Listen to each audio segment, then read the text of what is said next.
J'ai voulu écrire sur Virginia Woolf parce qu'elle me fascine depuis que je l'ai découverte quand j'avais 20 ans. Et aussi parce que des archives avaient été découvertes ces dernières années à King's College, là où se passe une partie de l'intrigue du roman et là où j'ai moi-même étudié.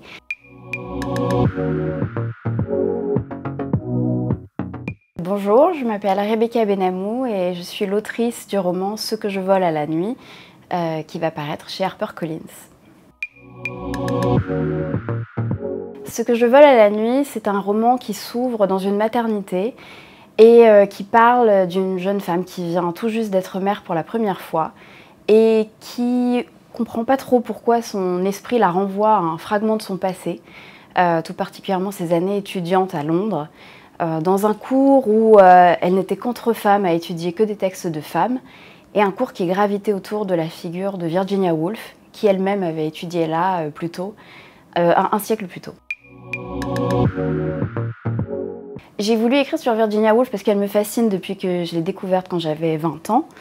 Et aussi parce que des archives avaient été découvertes ces dernières années à King's College, là où se passe une partie de l'intrigue du roman et là où j'ai moi-même étudié.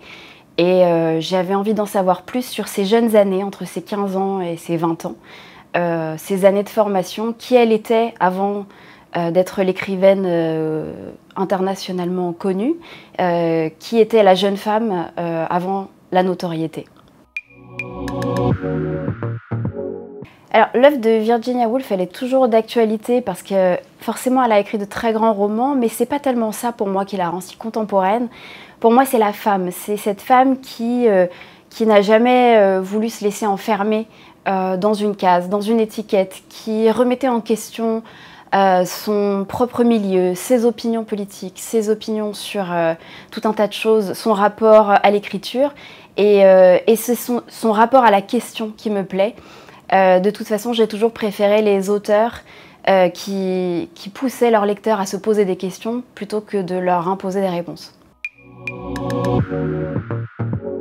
J'ai voulu écrire sur la maternité et sur la quête de soi tout simplement parce que j'étais en train de la vivre et que j'ai écrit ce roman en berçant mon bébé tout du long.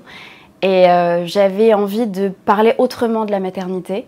J'avais le sentiment que c'était une thématique qui apparaît de plus en plus dans beaucoup de romans écrits par des femmes ces dernières années, mais qui fait partie quand même d'un mouvement assez récent. Et très franchement, j'avais envie d'en faire partie. Femme.